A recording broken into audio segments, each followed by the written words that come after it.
Welcome back to the Discovering Commercial Real Estate podcast. We're so privileged to have commercial real estate veteran Bob Knuckle here with us today. Bob, it's a pleasure having you on. Thank you again for doing this. John, great to be here with you today. Great. And so you started in the commercial real estate industry completely by accident back in 1981. So take us back when you were a freshman at Wharton and walk us through your journey in CRE. Absolutely, John. I feel so lucky. I love this business so much. Selling buildings, I think, is the coolest thing in the world. Right. And I got into the business completely by accident, as you said. 1981, I'm a freshman at the Wharton School. Want to be the next Gordon Gekko like every other Wharton kid. So I put a resume together during spring break of freshman year. I grew up in Bergen County, New Jersey, so I'm driving around Bergen County looking for commercial banks and investment banks to drop my resume off at. I'm in Hackensack. I came out of a Payne Weber office. Across the hall, I saw Coldwell Banker. I thought the place was a bank. Went in, gave them my resume. Later that day, they called me, said, we'd like to interview you for a summer job tomorrow. Set up the interview.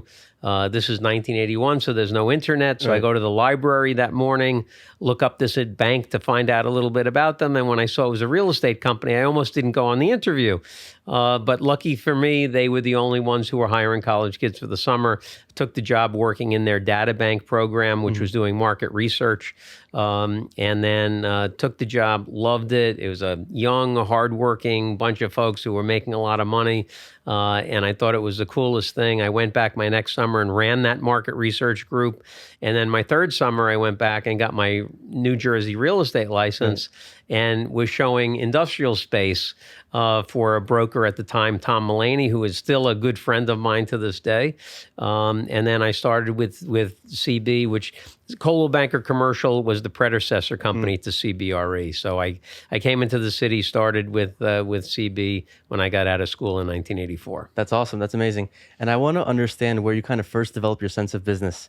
So if you had to think back to the first time you remember selling something, what comes to mind? Well, actually, my first sales job was selling candy out of a cardboard storefront in my aunt's dining room. Okay. They had gotten me for one Christmas. I forget whether I was 7 or 8, but they got me a cardboard storefront.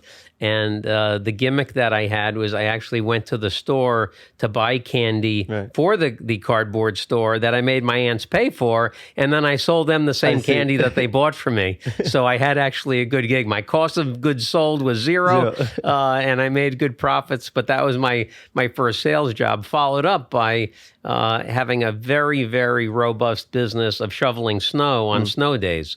I remember being a kid, 9, 10 years old, 11 years old, making $100 shoveling snow for people. But I loved snow days. I got up early, went out and, shoveled as many driveways and sidewalks as I possibly could to make a couple of bucks, which is kind of a sales job in itself. That's true. So what do you think you'd be doing career-wise if not commercial real estate? You know what? I've been asked that question a lot. What would you do if you weren't selling real estate? I have no idea.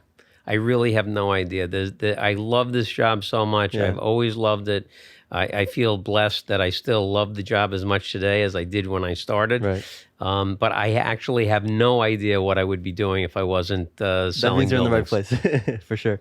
So you founded your firm, Massey Knakal, back with Paul Massey back in '88. How did you decide whose name comes first? We flipped quarters in the lobby of the Waldorf Astoria. We had 3 quarters. We flipped them. I won the first flip. Paul won the next 4 in a row. It was best 4 out of 7. And we're thankful that it actually ended up that way because at least now it sounds like it flows much better, Massey Knakal, than Knakal Massey would have been. But it was a coin flip. That's awesome. That's so funny. And so your office was set up like a trading floor. Can you kind of give us the reasoning behind this? Yeah, for my entire MK career, we always sat in a bullpen in cubicles. And the reason behind it was that we wanted to not only have the folks who were around us hear what we were saying, but we wanted to hear what they were saying. And I think that is something that if you grow up in that environment, it's very easy to do. When I got to JLL, I was encouraged to take an office, and I begrudgingly went into an office. I've been in an office now for a while, and I find I close my door a lot because even a little bit of distraction actually bothers me. So I think it would be impossible for someone who's always been in an office to go into a bullpen. But because I grew up in the bullpen, I was completely used to it. I could block out all kinds of sounds around me.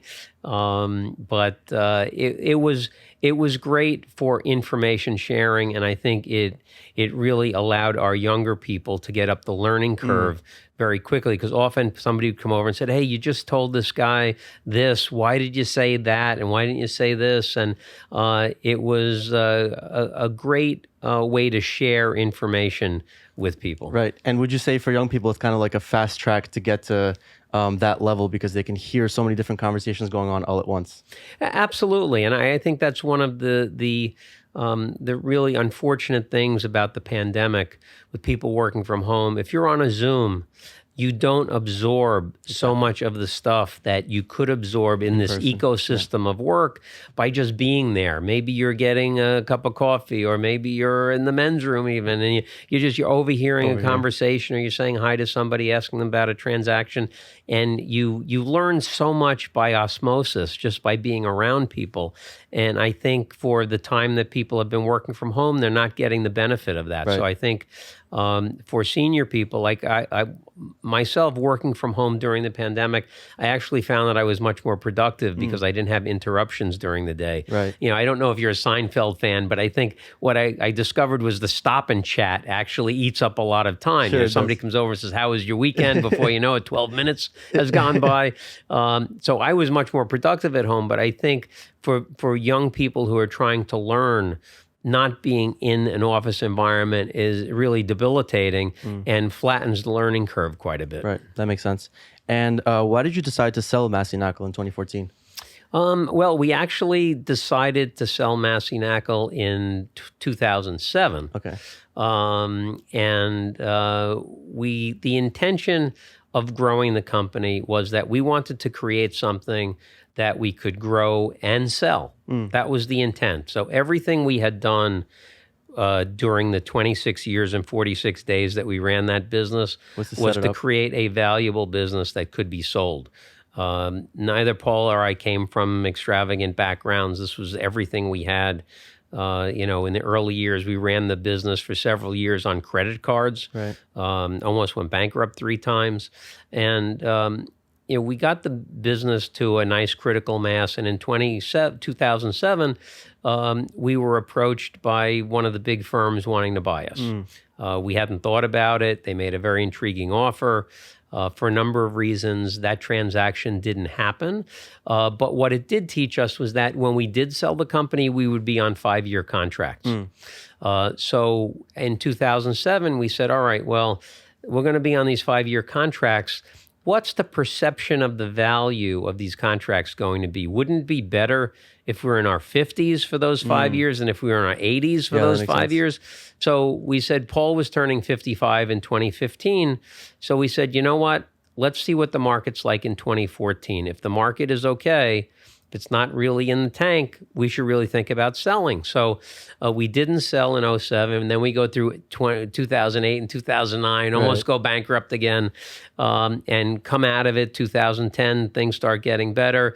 2014 was serendipitously was the best year ever in New York City real estate. 5,534 buildings sold that year. Yeah. That was an all-time record by more than 10%. So we have this unbelievable year. We go out, we hire an investment bank. Had a lot of interest. Cushman & Wakefield, unbeknownst to us, was teeing the company up for a larger sale of the whole company, needed to have a little bit more of a presence in the New York City capital markets, so they bought us. It was a great deal for us.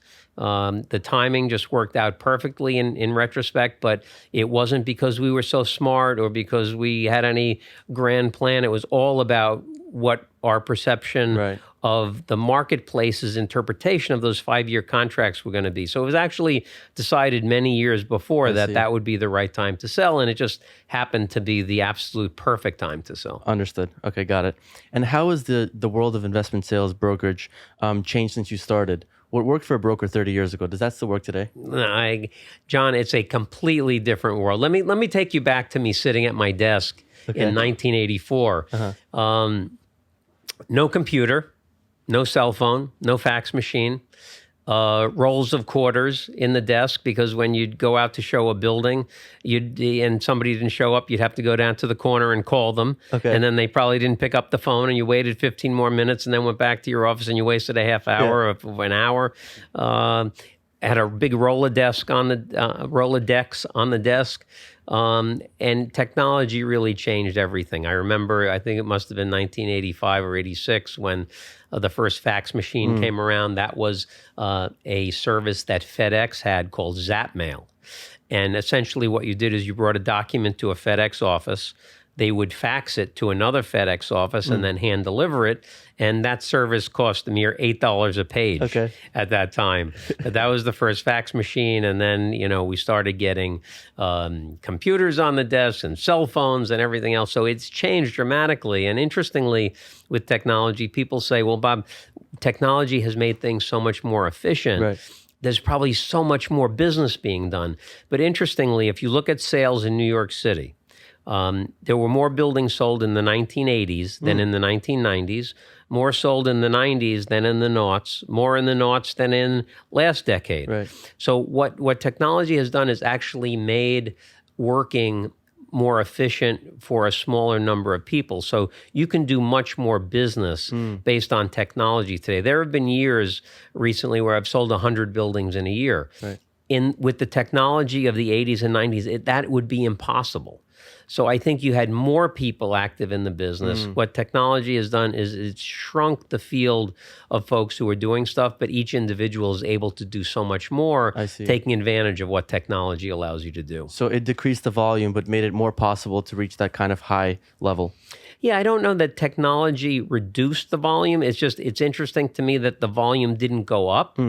I just think that the lack of transparency in the business, because don't forget, one of the reasons why MK was so successful was because back in those days, publicly available information was like 50% accurate. Right. Today, it's 99% accurate. So if we started that company today on the same basis that we started it back then, wouldn't be nearly as successful. Okay. So we brought a level of transparency to a business that was very opaque. And so I think based on that opaqueness back then, there were buildings that would sell 4 times in a year, 5 times in a year, because people were not aware of what the market really was. And shrewd investors were able to buy a property, resell it right away, then it would be resold again. So I think the volume of sales was greater because of a lack of transparency. So as transparency has grown, the number of properties sold has slowed down, mainly because you don't have those repeat sales of the same property over and over. Yeah, that makes great sense. Great. And what's the recipe for an effective cold call? Oh, gosh. Well, an effective cold call. Number one, don't ask somebody for what you want right away. So we always told our folks, never call up and say, hey, do you want to sell your building? That property owner gets 10 of those a day, probably hangs up on every one of them. Call and offer something. If somebody owns property, they probably want to know what's going on in the market, what's happening that's affecting the value of their property. They probably are interested in buying other properties in the neighborhood. So we always would call up and say, hey, we're selling 123 Main right across the street from you. Would you have any interest in it? If yes, you talk about that property and offer it to them, and then get around to ask them if they're thinking about selling anything. Right. Or if they're not interested in buying 123 Main, hey, we just put a report together about what's happening with sales volume and sales values in your neighborhood. Are you interested in receiving that? You always want to offer something and share something. And then you get around to asking, hey, is there anything in your portfolio you may want to sell these days? Understood. So provide value up front, and then you can ask for value in return later on, like months down the line. Absolutely. Great. And how did you remain top of mind with clients when you were starting out as a blank slate without being pushy? Staying top of mind is interesting, and that's something that technology has changed Right. quite a bit also. But we were big believers in the fact that in the real estate business, particularly in private capital, and this doesn't, I think that you could disaggregate the investment sales business into institutional business and private capital business. In the private capital business, where you're dealing with individuals, high net worth individuals, families, I think so much of it revolves around not who you know, but who knows you. So how do you get known? You do a heck of a lot of networking. You meet people face to face. You make your phone calls every day. You send out mail. I mean, before email really started to get popular, we did a quarterly newsletter all the time with information about what was happening in the market. We got to the point where we were sending out about 3 million pieces of mail every year. Wow. So, our mail cost, our mail budget was over $1 million a year. Wow. And we just thought that it was important to make that impression and stay top of mind with people. So people say, well, how effective is mail? You're putting this 10-page report together, sending it out. How many people do you think actually read it? And I always would say, you know what? It doesn't really matter how many people actually read it, because if they pick it up out of their mail and look and say, oh, yeah, the Knuckle guy, okay, boom, throws it in the garbage, I viewed that as success. Right. Because what it did, it planted a seed in their head. If they're picking up a market report and throwing it out, they probably don't want to sell today. But they remember every month after month, oh, Knuckle, garbage. No, Knuckle, garbage. Then the time when, oh my gosh, an event happens that precipitates a need for them to sell. They remember you. The first thing you want to think, oh, let me call that guy who's sending me all the mail. I got to call him. And that's what you want. You want to be top of mind, because if you think about it, in Manhattan, south of 96th Street, there's 27,649 buildings. Only 2.6% of that stock trades in the average year on average, which means when someone buys a property here, they own it for 40 years before they sell it. So they're not interested in doing something all the time. So you want to be on top of mind when they decide they need to make a move. And the only way you do that is by staying on top of them, sharing information with them, making your calls. And today you're sending emails, you're sending texts, we still send a lot of hard mail, because I think email has become diluted with people getting so many emails. Right. They tend to, at the end of the week, delete. They may delete something that they may not have wanted to delete. Right. So you want to hit people on all fronts. And you also want to be face-to-face with people as much as you can. So networking is a great way to stay on top of people. Keith Ferrazzi wrote a great book, Never Eat Alone. Right. So my assistant, Denise, she has a list of people that I say, look, I want to have lunch with somebody every single day. Go through this list. I don't care who it is. Just get people from this list to meet with me for lunch, have a drink, have dinner once in a while, that kind of thing. You want to keep that relationship with your potential clients. 100%. And as far as when you're working with sellers, how do you bring a seller with insane pricing expectations back down to earth? Okay, well, that's a great question. I think for the most part, most sellers, and deservedly so, they all think their property's worth a little bit more than the market. I think one of the things you always look for as an investment sales broker is what's the motivation of the seller. If it is strictly value-based, and that value expectation is not in line with the market, that's not an assignment worth working on. So I think what we try to do is let the market speak for itself. Anybody who's thinking about selling a property, we always put a valuation together. We try to be very thoughtful about how we put that valuation together, and use as much market-driven data as possible. We are very meticulous about the comparable sales. I sell a lot of land. Every land sale in Manhattan, I call the buyer and seller. I know everything about that sale. I know whether there were any bonus programs available, were there tenants that needed to be bought out. And so having a very granular understanding of what you're talking about helps you articulate why the expectation of that seller might be good or might not be so good. They might say, hey, that property across the street just sold for $500 a foot. Why isn't mine worth that? Well, maybe you don't have the same contextual zoning. Maybe the same bonus programs aren't available. Maybe you didn't take into account that you have 2 rent-stabilized tenants in your site. So an understanding of the market and being able to articulate that. And generally, in a good market, if the seller's expectation is slightly above the market, you may want to undertake that assignment. If it's way over the market, you don't. In a declining market like we have today, you want us to look for sellers who are highly motivated for one reason or another. But I think you also have to let the market speak for itself. One of the great things about the market in New York is that there is always a clearing price for everything. There may be great buildings in some markets where under certain circumstances there are no buyers. Here, there is always a clearing price. And so our job as a broker is to provide options for our clients. So if you have a building and you get 35 offers or 40 offers, which is often the case, the market has spoken. There's a meaty part of the bell curve. There's a few bids that are lower. There are a couple of bids that are higher.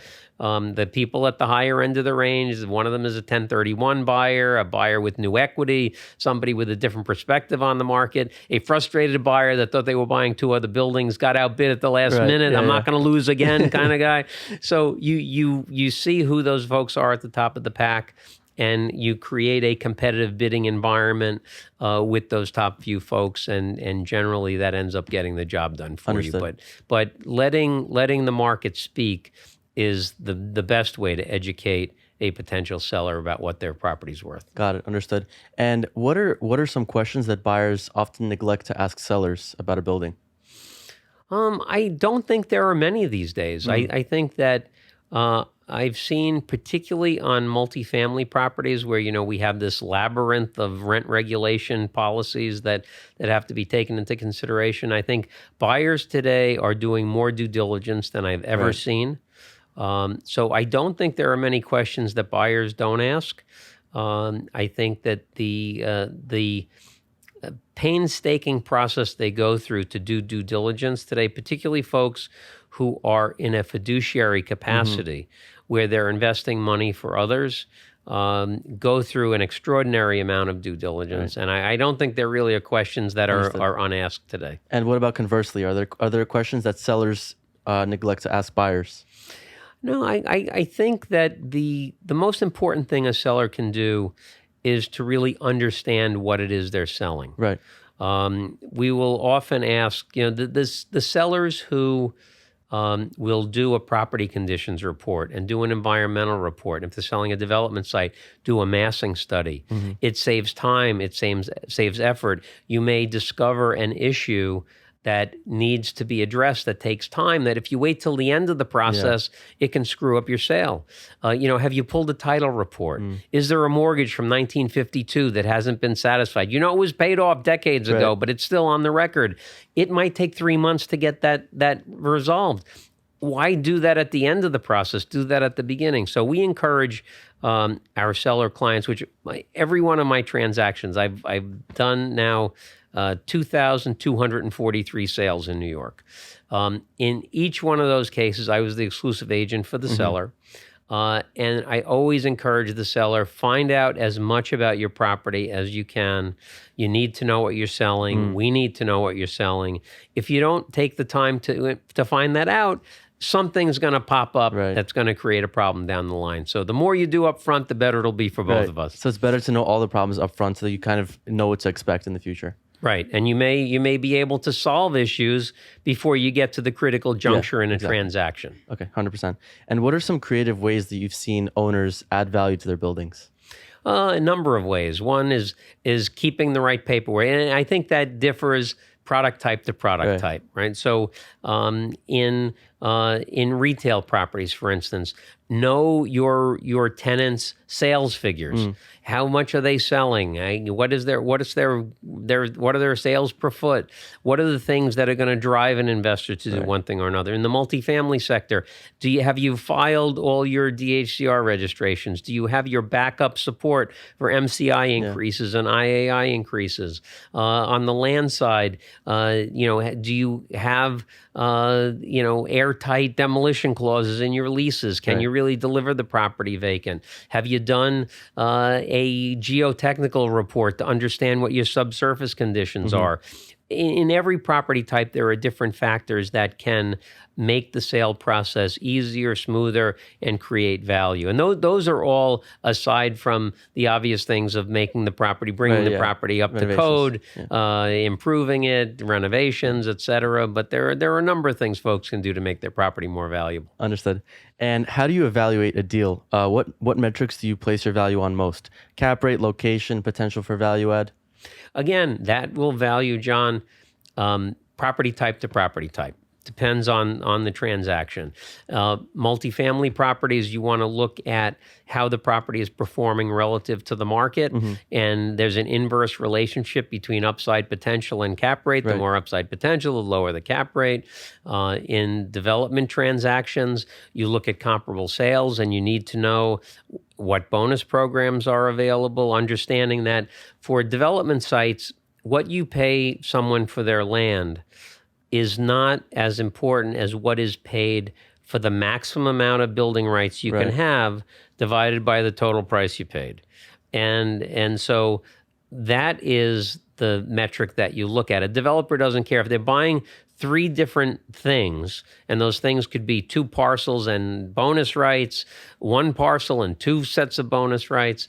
All they care about is on a blended basis. If you take your total price paid divided by your total maximum buildable footage, that tells you how much you're paying. That's what the developer cares about. So you need to know how you can improve a property, or how you can maximize the buildable footage to get a sense of what the value should be. In other properties, in office buildings, for instance, is the building appropriate to be converted to an alternative use? Today, that's a very, very big topic. You look at each product type differently to try to get a sense of what's most important. And interestingly, like in the multifamily sector, there are 4 value metrics we look at: cap rate, gross rent multiple, price per square foot, price per unit. At certain times when the market's great, if one of those 4 is good, somebody will buy. That's true, When the market's bad, if one of those 4 is bad, they won't buy.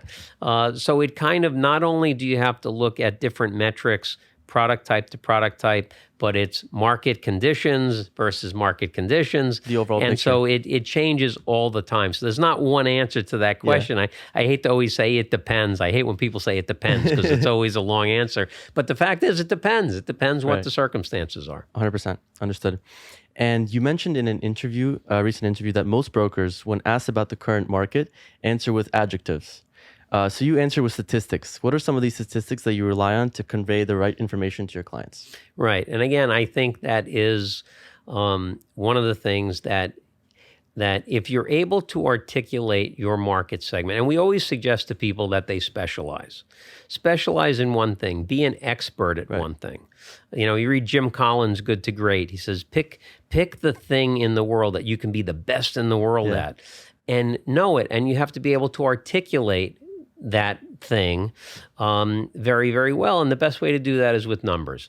I don't want to tell you, if I tell you that the market is really hot, what does that mean? To you, that might mean, hey, it's up 3%. Or maybe it could be up 40%. It's relative. So I say, if you know that the market through the first 3 quarters of this year was on pace to have a dollar volume that was up 38% versus last year, and the number of properties sold was on pace to be up 13% from last year, that tells you something. Right. And so then you can draw your own conclusions as to whether you think that's good, bad, or ugly. Understood. And it also, like when I said to you that south of 96th Street, there's 27,649 buildings, you probably said, oh, hey, this guy knows something about the market. Right. So it's important to be able to understand these numbers. And the most important thing about the numbers is not so much the absolute numbers, but how the numbers change quarter to quarter, half year to half year, full year to full year.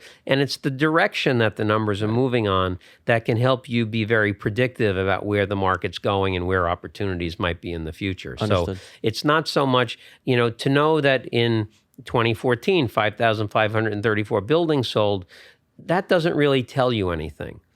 But if you know what the 2013 number know the was, trend. and you know what the 2016 number was, and then you look at that over 20 years, and you see how it ebbs and flows, it helps you say, you know what, next year I think it's going to be this, and this is the reason why.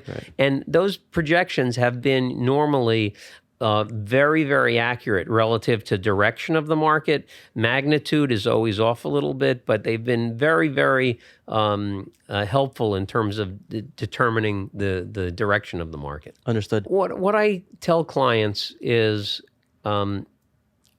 if my family owned the property, this is what I would tell them to do. Okay.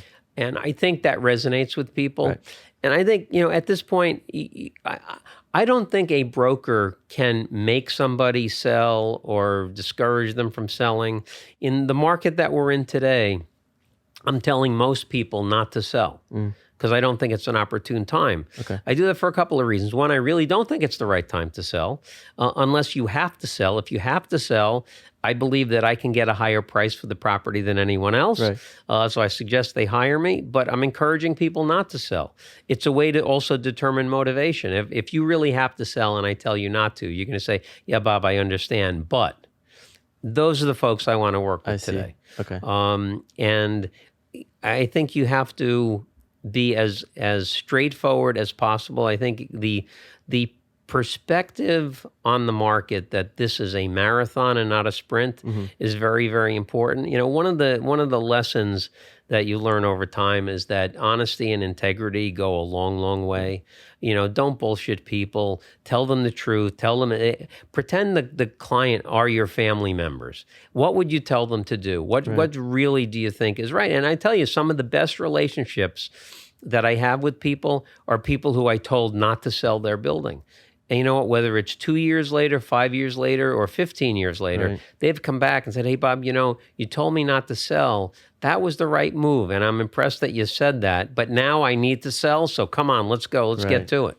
So they kind of see that you're on their team as a broker when you tell them what's the right information. I think you as a broker, you have access to a lot of market information.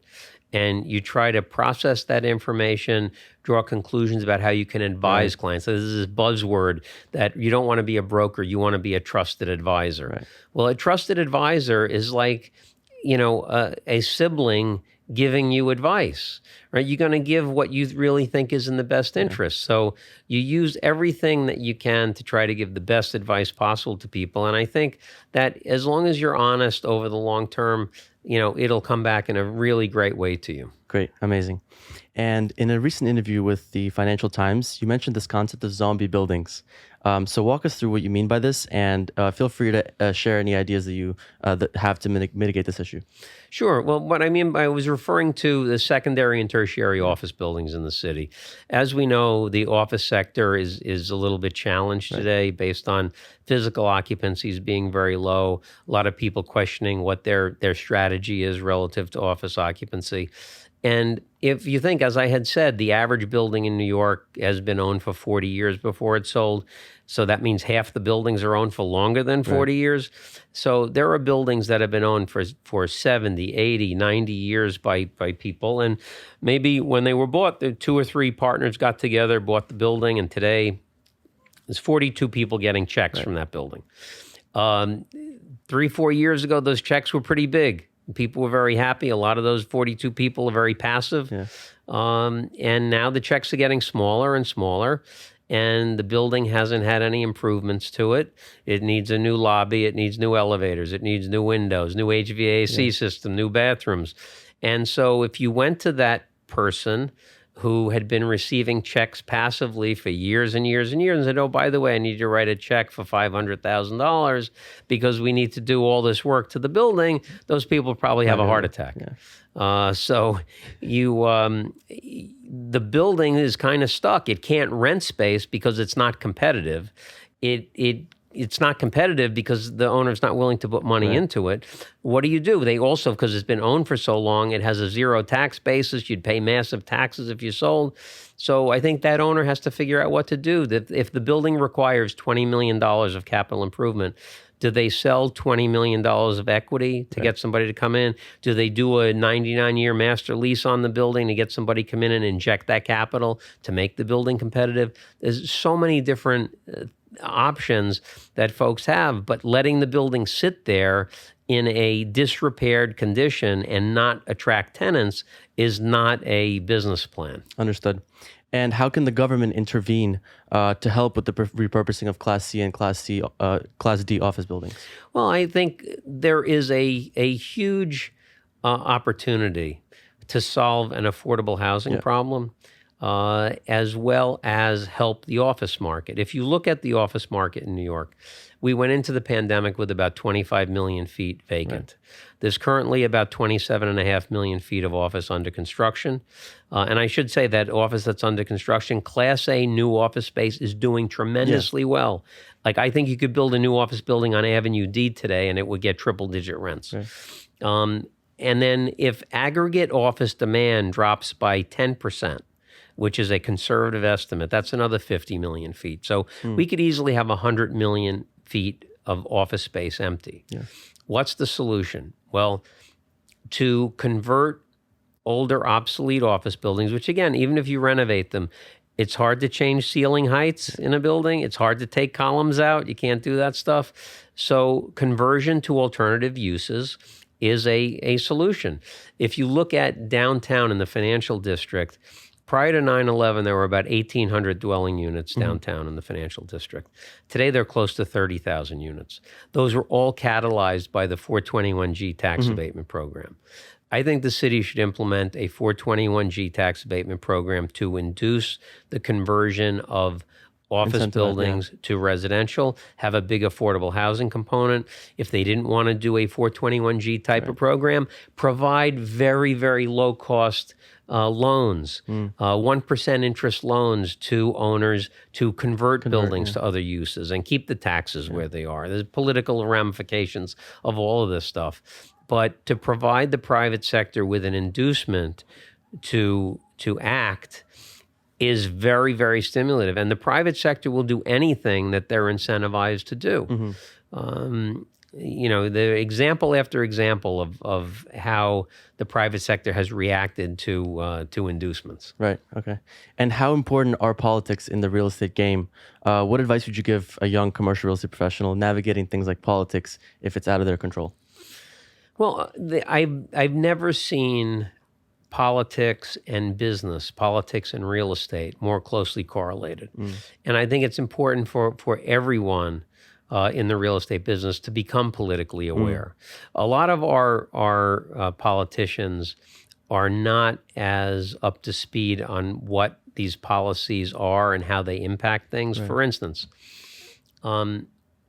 almost every politician will tell you that they want lower rents for people.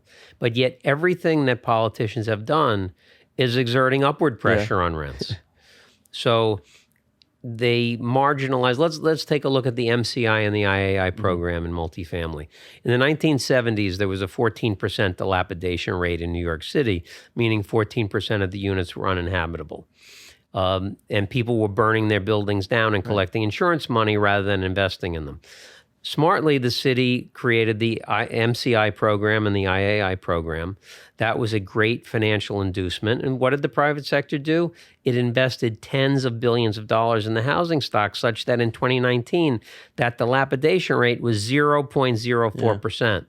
So what did you get? You got billions of dollars of investment in the housing stock. You got better living conditions for people. You got better quality of life. There was so many benefits. And the rent law changes in June of 2019 marginalized those programs. Sure. So what has happened? It's not economically feasible to renovate a previously stabilized apartment and rent it. So there are tens of thousands of units that have been nailed shut. Yeah. So politicians, by virtue of doing that, constrained supply and exerted upward pressure on rents. 421A/Affordable New York program wasn't renewed. There's an air bubble building in the pipeline. There are thousands and thousands of units that could be built on development sites where the site has been vested for Affordable New York, but the site won't be able to get a TCO by June of 2026 when you have to get it to get the benefits. extend that expiration period to 2030, you'd have 15,000 units coming out of the ground within the next 30 days. So the Affordable New York program has basically taken properties that may have been sold off the market. If someone owns a big development site in the outer boroughs today, we're telling them, don't even think about selling it. It's not worth it. It's almost worth nothing. Don't put it on the market. Wait for the next program to come around. What happened? Supply is constrained. Upward pressure has been exerted on rent. So you think that the rent's too high? Blame your local politician. They're the ones who did it. And yet they'll say, well, we want rents to be lower. Even if you believe that an Econ 101 textbook is capitalist propaganda, just look at the real life example of the pandemic. Vacancies shot up. There was an oversupply. What happened? Rents dropped 30%. You want rents to go down, add to the supply, create inducement for people to build apartments. Part of the problem is that if a politician approves 1,500 new units in their district, that could be 2,500 people moving in that don't know them, may not vote for them. Right. So is it self-preservation or is it doing the right thing for the community? Yeah. And you want to solve the rent problem, the affordability problem, just create more supply. The 12 FAR density cap on residential should be changed to 16 or 18. That the state has to do that. That's not a city thing. But that's another thing that would add, it would increase property values. Property values go up, people will sell to take advantage of that. That puts another development site in play. More buildings are going to be built, jobs are created, tax revenue goes up. What's wrong with this? Right. It's like you couldn't be more commonsensical than doing these things, but yet they're not done. 100%. So there are so many things. If you focused on the supply side of things, it would be so much better for everyone. So if politicians really put their personal interests aside and kind of focused on increasing the supply, that would really solve the problem. It's Econ 101. Yeah, 100%. And as far as for property owners, how can property owners navigate government intervention with their property tax bill? Because the government may decrease the tax rate, but simultaneously increase the property tax assessments. Well, that's the game that politicians play. Right. Is they say, on one hand, they'll say, oh, we're going to not increase taxes. So that means the tax rate is staying the same. But then they give the elbow and the ribs to the Department of Finance, say, jack all the assessments up. It's an issue. The tax system in New York is a very, very, very challenging thing to deal with. The tax burden is misallocated and needs to be distributed in a more equitable way. It needs work, and based on some interaction that we have. I sit on the executive committee at the Real Estate Board of New York. We meet with politicians all the time. And based on some of the interesting conversations we've had with mayors in the last year of their mayoralty, where they would be term limited out, they weren't going to be able to run again. It didn't really matter what they do. Right. Those folks at that time even said, you know what, I can't tackle that issue. I think it's a really, really challenging thing, but it needs to be revamped in a very significant way. And I don't know what the answer to that is. Got it. Understood. And how is it that top line revenue has been going up in New York, but NOI has remained stagnant? Well, I think there are a number of reasons for that. And again, you have to look property type to property type. I think top line revenue has not been going up in every product sector. Right. I think expenses are going up. You look at what has happened to insurance. Insurance prices have doubled and tripled. Right. Water and sewer is going up. Real estate taxes are going up. I mentioned, I don't know if I mentioned on this podcast, that some owners of secondary, tertiary office buildings are renting space for $30 a foot. That barely covers taxes and operating, and that's the same rent that it was 20 years ago. But 20 years ago, taxes were a third of what they are today. Expenses went up since then. So I think it's very hard to lump all of the market into one bucket when it comes to that dynamic between gross revenue and net income. I think it varies very widely product type to product type. Understood. Got it. And I want to understand for a new, a young investment sales broker, why is specialization so important? Well, I think specialization is important because you want to become a market expert. Right. Well, how do you bring value to somebody, right? And think about if you needed to have surgery on your ankle, do you want to go to a doctor that does surgery on elbows, ears, ankles, You want to go to a knees? specialist. You want a guy who has done 10,000 ankle surgeries, and then you have a good sense that you're going to have a He knows what he's successful doing, outcome. In the same way, you want someone who can articulate what their specialty is. That specialty allows you to differentiate yourself from the tens of thousands of people that are trying to do what you're doing. And that ability to differentiate yourself is what creates a competitive advantage. 100%.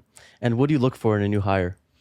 Always look for someone who is a PhD. Okay. Poor, hungry, and driven. Okay. No, it's we look for people. The real estate business is a very, very competitive business. So we always found that competitive team sports is a great place to find people, folks who have exhibited some excellence in their background. They were captain of the debate team or publisher of the school newspaper, or something where they achieved some excellence in their background. And just people who are good people. I think actually that there's an opportunity to create a college curriculum to teach people. And, I took an accounting class. I forget whether prepaid rent is an asset, a liability, a debit, credit, whatever.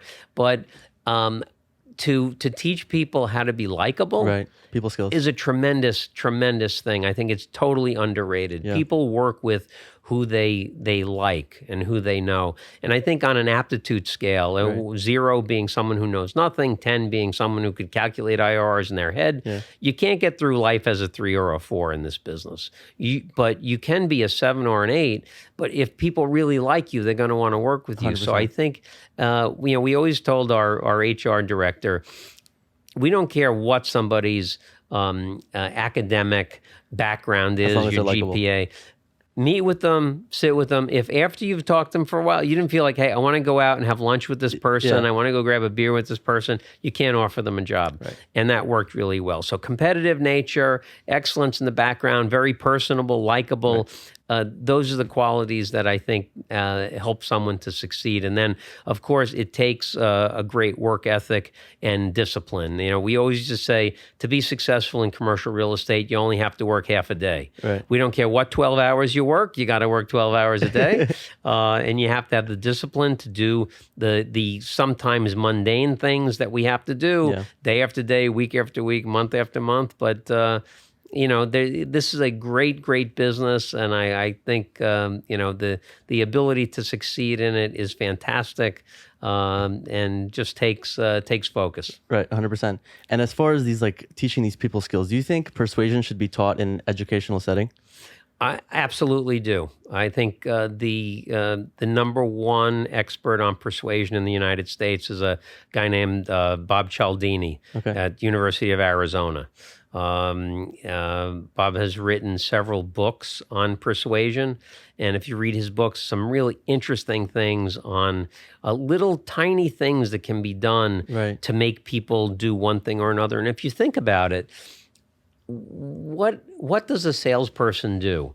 A salesperson's whole objective is to get the switch inside a client's head to either go to yes or to no. How do you do that? You do that by influence, persuasion, knowledge, trust. There are things that go into it, but understanding psychology. I read a lot of books. I read about selling, about psychology, persuasion, a lot of things that impact the rationale why people do what they do. And I think that should be a whole college curriculum, believe it or not, because I think that people who possess those qualities have a much higher probability of success than those who don't. 100%. And is there such thing as a work-life balance for someone at the top of the industry like yourself? Well, I will tell you, the work-life balance is the secret to life, and that work-life balance is different for everybody. Right. I think we all try to balance our careers, our personal life, our friends, our family, our health, our faith, Right. and again, that balance is different for everybody, and I think it also is different at different points in our life. Right.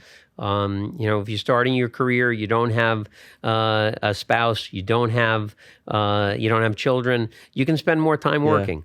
And I think for me, I feel truly blessed because selling buildings for me is not only a career, it's my hobby. Right. I love doing it. I have a fantastic wife. My wife, Cynthia, is very, very understanding. She understands my passion for this business. Right. And so I still work 7 days a week. I hate to say it. On the weekends, I try to work at times when my wife and daughter are not around because I want to spend time with them. If you really, really love something, and I tell young people this all the time, expose yourself to as many things as you can. Find out what you're truly passionate about. And when you have the passion for something, that will enable you to get to the top of that industry. It's not about, don't pick a career because you think you can make a lot of money. I had a lot of friends from Wharton that went to Wall Street. 5 or 6 years later, they were out of there and they just were burnt out. They were working 120 hours a week and, just crazy, crazy work schedules. And I think you want to find what you really love, because no matter what you do or how good you are at it, you're going to face challenging times. Right. And when you face those challenging times, what's going to allow you to push through that wall is the passion for the business. If you're passionate about it and you are then able to stick to it during the tough times, that will allow you to get to the top of it.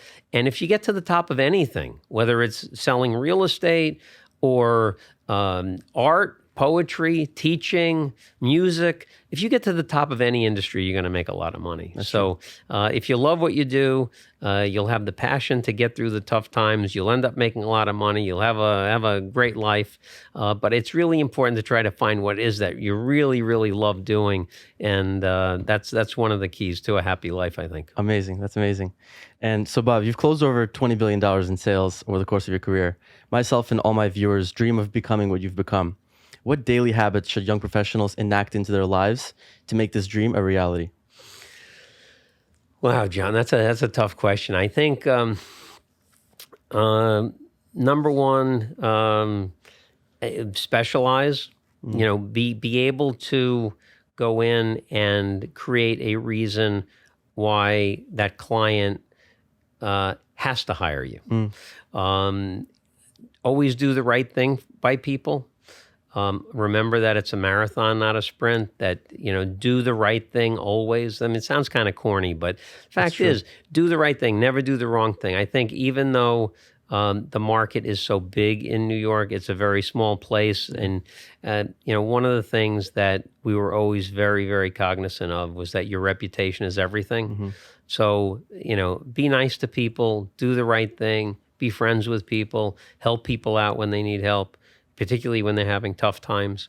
Give the advice that you would give your family. Have discipline. Realize that you have to get in a rhythm. And so when you do things over and over again, it becomes a habit. When it becomes a habit, it's easy to do. Take care of yourself. It's you want to be around doing it as long as you can. So realize your health is important. I think for those folks who are faithful, be true to your faith. Go to church, go to synagogue, do what you need to do. I think that helps greatly with work-life balance.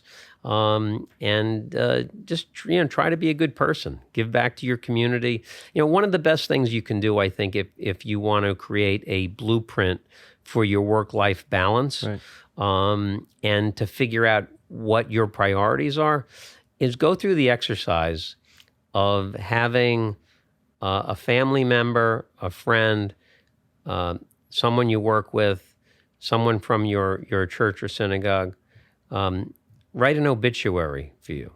But you write it. You write what you want your friend to write about you when you die. You write what the person you sit next to in church write about you when you die. Have someone who a friend that you went to grade school with write about you when you die. Right. And if you go through that process, what you are doing is actually creating a blueprint for your life, for the way you want to live your life and what you want to be. It's a very, very profound and impactful thing to do. But I think you want to know what you should be focused on every day to get where you want to get to. Write those obituaries. Right. And that's going to give you a line-by-line blueprint of the way you want to live your life every day. So if you start your career off thinking about what you would want to be remembered for, it'll kind of set you up better. Absolutely. Understood. And what idea do you believe about a specific market or asset class that many people you respect disagree with you on?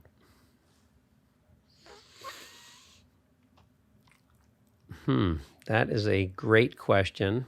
I've never been asked that. I would say that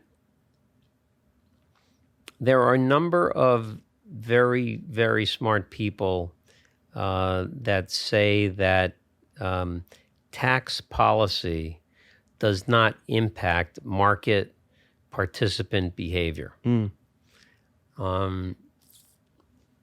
And I think that that could not be further from the truth.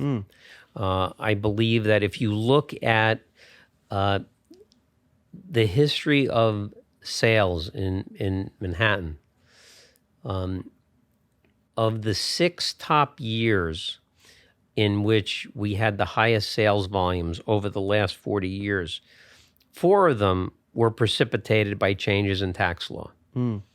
So I believe that people are cognizant. And I taught my daughter Sophie's 14 years old, and I was teaching her about taxes. And I said to her, Sophie, we were having ice cream together. I said, if you were selling these ice cream cones, would you rather sell the ice cream cone for $9 or $10? Yeah. And she said, $10, Dad. And I said, no, the answer is it depends. If you sell the ice cream cone for $9 and you pay $3 in taxes and you're left with $6, that's better than selling the ice cream cone for $10, paying $5 in taxes and being left with $5. That makes sense. Because all you care about is what you're left with at the end of the day.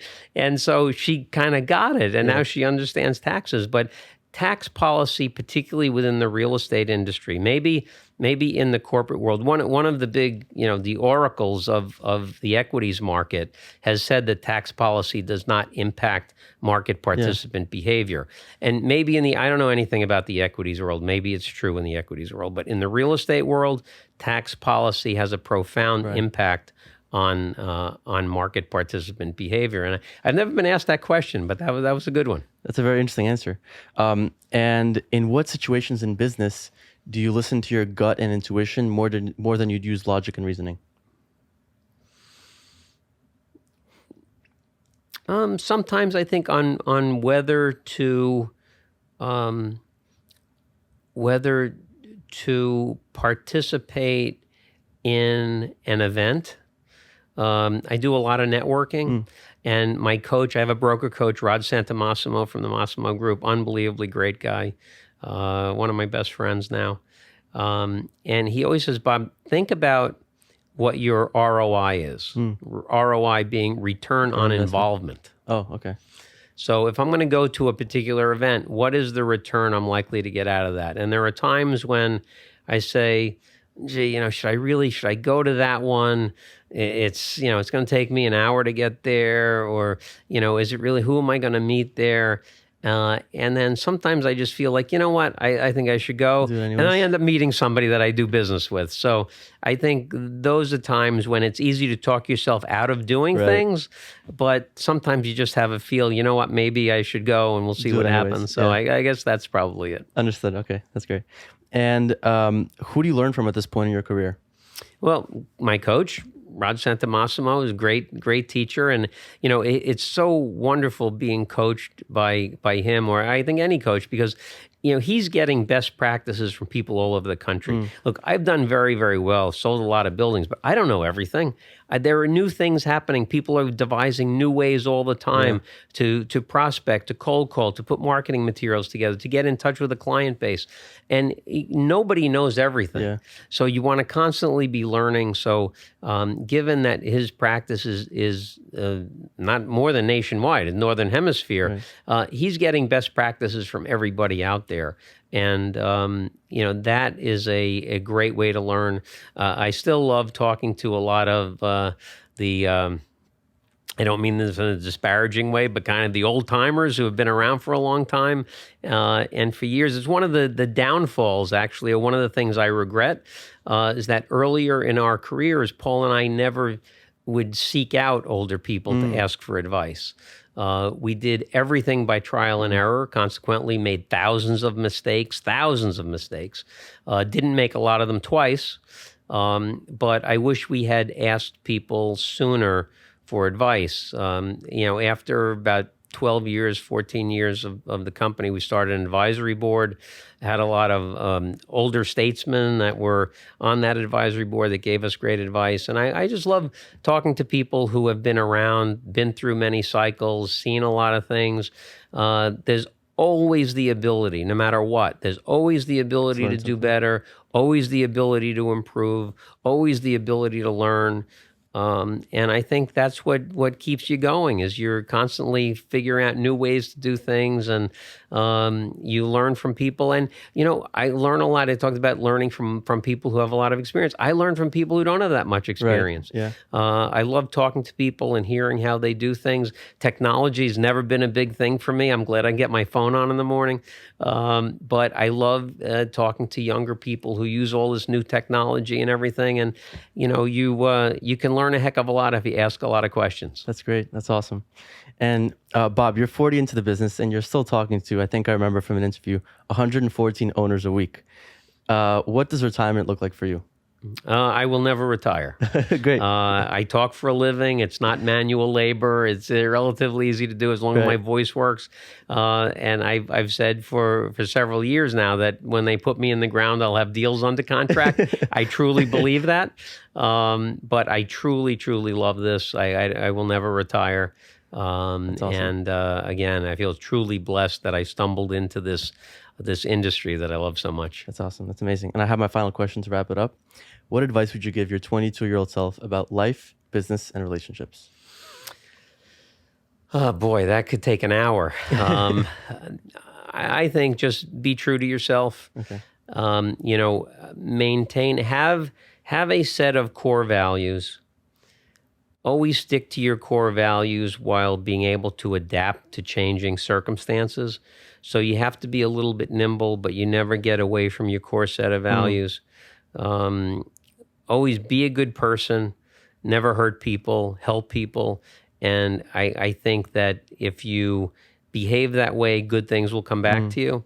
And just always do the right thing. Amazing. Do the right thing. You will never get in trouble by doing the right thing. Absolutely. Definitely. Bob, thank you again for doing this. I really appreciate it. There's so much value to be gained from this, and young professionals can apply this to their career moving forward. Thank you again. John, it was great to be here with you. Amazing.